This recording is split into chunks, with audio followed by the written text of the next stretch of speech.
Hello Cancer, Sun, Moon, Rising, and Venus signs. Kamusta kayo? Sana po nasa mabuti kayong kalagayan. Welcome back po sa Star Tarot. Kung bago kayo rito, welcome din kayo. Thank you sa inyong support. I truly appreciate it. God bless you all. Ang mensahe po ni Cancer ay Hierophant energy. This is the angel of blessing coming in dito and is going to bring you blessings, and that could be related sa iba't ibang parte ng buhay ninyo ng mga biyayang yan, for others of you, this could be marriage. Maaring ang iba sa inyo magpapakasal na sa ngayon, maaring ang iba sa inyo is preparing for whatever it is that you may need dyan na preparasyon sa pagpapakasal. Maaring busy kayo sa ganyan. Maaari din na you are focused on learning. Maybe you are focused on education. Maaring ganun ang sitwasyon dito ni Cancer, maaring you are learning, expanding your knowledge, expanding your studies, yung mga ganon, Cancer. So good luck to that. We have Ace of Swords, beautiful energy, because this is a new beginning energy.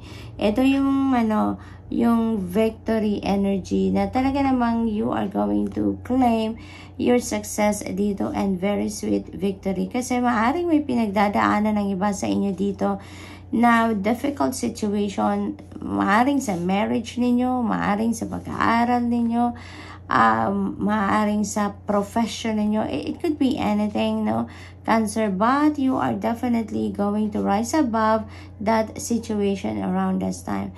Makakabangon kayo sa sitwasyon na yan. Kung ano man ang difficult situations na yan na pinagdadaanan ninyo, you will be able to come out of that victorious, There could be new epiphanies, new inspiration, new plans, new perspective na dadating sa inyo dito, Cancer, na yun na magbubukas ng isip ninyo, mga mata ninyo, tenga ninyo, at matututo kayo dito na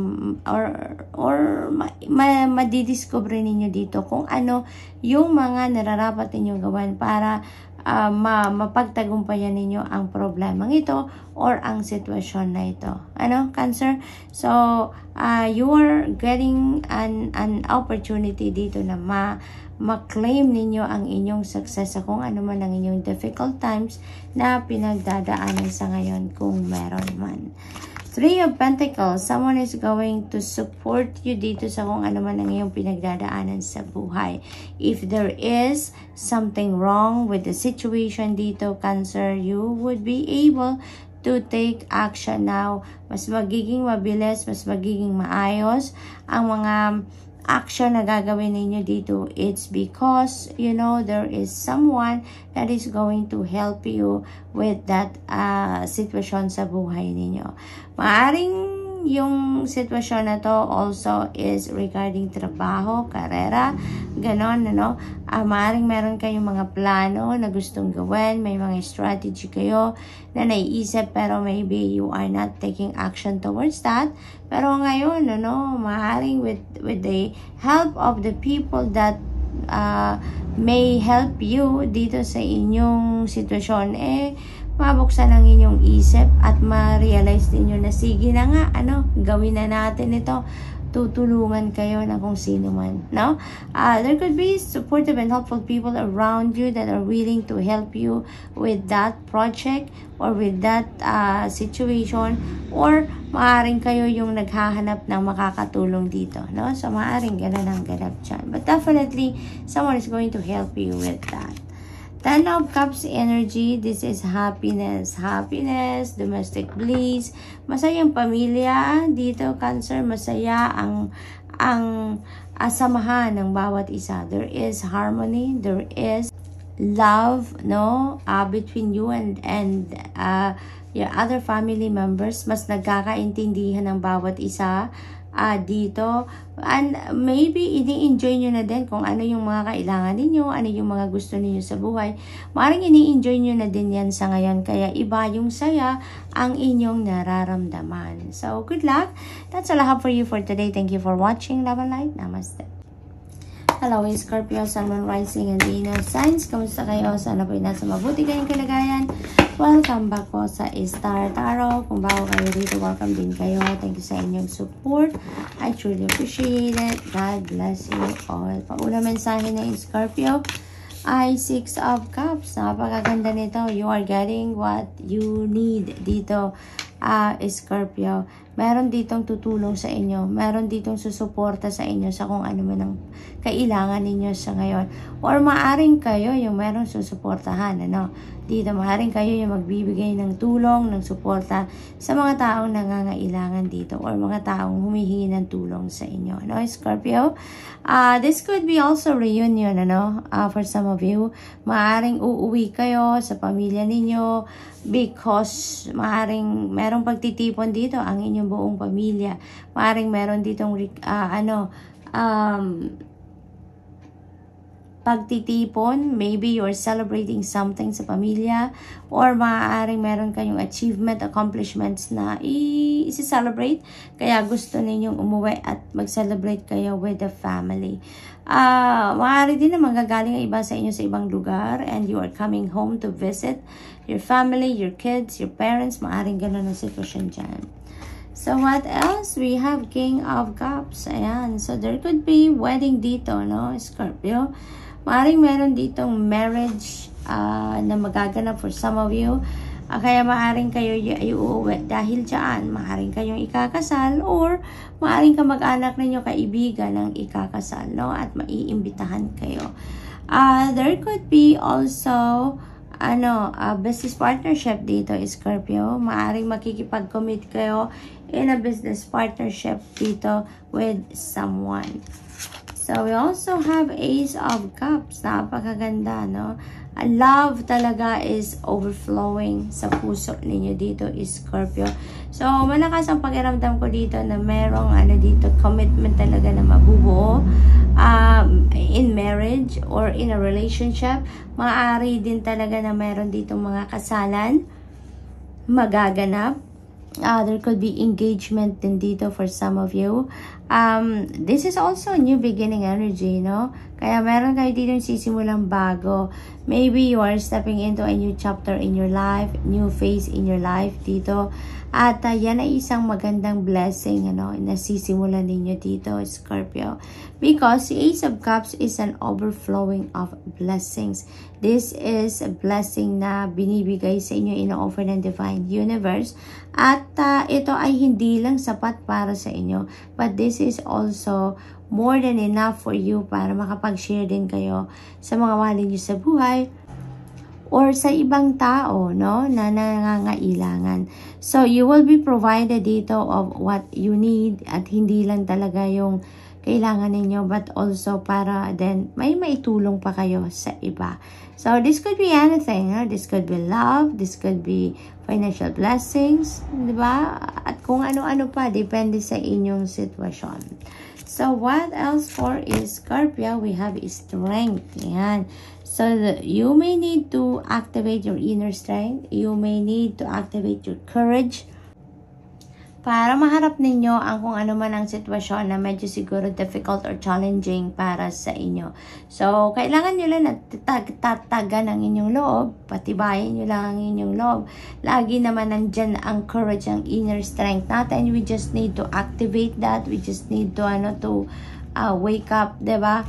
Yung lakas ng loob natin, yan, innate yan sa atin. Meron tayo niyan. Lahat tayo may taglay na ganyan.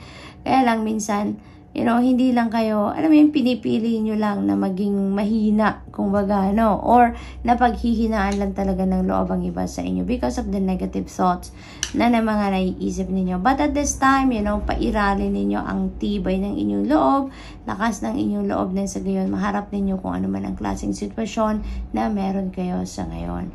So, good luck, and that's all I have for you for today. Thank you for watching. Love and light. Namaste. Hello Pisces, Sun, Moon, Rising, and Venus signs. Kamusta kayo? Sana po nasa mabuti kayong kalagayan. Welcome back po sa Star Tarot. Kung bago kayo dito, welcome din kayo. Thank you sa inyong support. I truly appreciate it. God bless you all, Pisces. Ang una mensahe po ninyo ay 4 of Pentacles energy. Ayan. So, control of, ang feeling ko dito, control o paglabas ng pera ito, Pisces.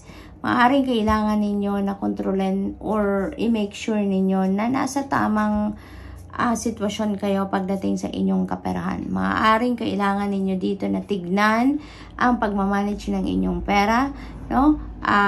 Dahil siguro meron ditong mga, alam mo yun, mga paggagastos na hindi kailangan or hindi parte ng iyong budget, may maaaring gano'n. Kaya, paano sabi dito na take control of your finances. Take control of the flow of your finances sa ngayon, Pisces. So, what else for Pisces? We have 8 of Pentacles. Ayan. So, financial reward ang parating sa inyo dito, Pisces. For some of you, meron na kayong parang return of investment dito dahil siguro sa dedication ninyo, sa sipag ninyo, sa commitment ninyo, sa extra effort na ginagawa ninyo sa inyong trabaho, karera, ganon, or negosyo, maaaring mabigyan na kayo dito ng recognition at mabigyan kayo ng financial reward.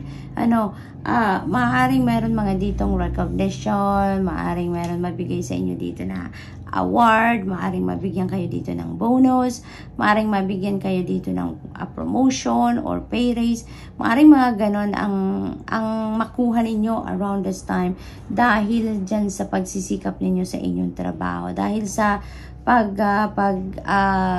effort ninyo dyan sa pagtatrabaho ninyo. Kasi parang ang iba sa inyo dito, Pisces, no, kung magtrabaho kayo to perfection talaga. So, maaring ganun ang sitwasyon dito sa inyo. No, Pisces, kaya napakaganda lang. So, what else? We have Page of Pentacles energy. This is really beautiful energy dahil magandang balita ang parating sa inyo. There is wonderful news dito na may hatid na swerte pa sa inyo. May LUCK kayo. So, maaaring mga balita itong maganda, paborable para sa inyo na parating dito. That could be related to your money, career, finances, to your properties, pag-aaral, mga ganon. Maaaring may ina-apply ang trabaho ang iba sa inyo dito. Maaaring matanggap nyo na ang magandang balita na ikaw ay maaaring tanggap na, di ba? Maaaring ang iba sa inyo dito din is eyeing on a property, bahay, lupa, mga ganon. At maaaring siguro magbibigay kayo ng offer dito or maybe nag-offer na kayo, no, para dyan sa property na yan. Maaaring sa inyo maibigay, maaaring kayo yung a-awardan ng property na yan. Maaaring ganon ang balitang matanggap din ninyo sa ngayon. This could also be loans. Maaaring may mga loan kayo sa bangko or other financial institutions dito, pangkapital sa negosyo, pag-aaral, mga ganon. Maaaring matanggap na ninyo na din ang balita na, alam mo yun, baka na-approve na kayo or maybe for signing na, for release na yung pera na niloloan ninyo. So, maaaring ganon din ang mga ganap dyan for some of you.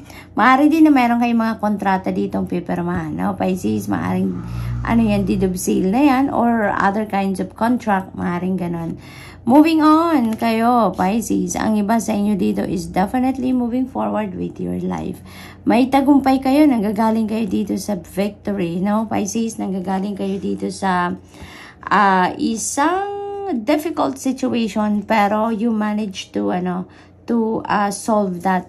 You manage to succeed, no? Sa kung ano man ang difficult situation na yan. At ngayon, you are heading towards a new beginning dito. Dahil nanggagaling kayo sa isang tagumpay, mas confident kayo sa ngayon. Mas confident kayo, mas malakas ang inyong loob, mas determinado kayo ngayon, no? Excited sa kung ano man ang pupuntahan ninyo ngayon, kung ano man ang balak ninyong gawin sa ngayon, mas na kayo, kumbaga, eye on the prize kayo dito, no? For others of you, may naririnig akong vehicle. Maaring ang iba sa inyo is shopping for a vehicle. Maaring ang iba sa inyo is buying a vehicle. Kaya sa ngayon, maaring hinaghahanda na kayo ng pera ninyo. Maaring may mga big purchase talaga to, no? Nasasakyan, nabibilhin ninyo dito, Pisces. Good luck, and that's all I have for you for today. Thank you for watching. Love and light. Namaste.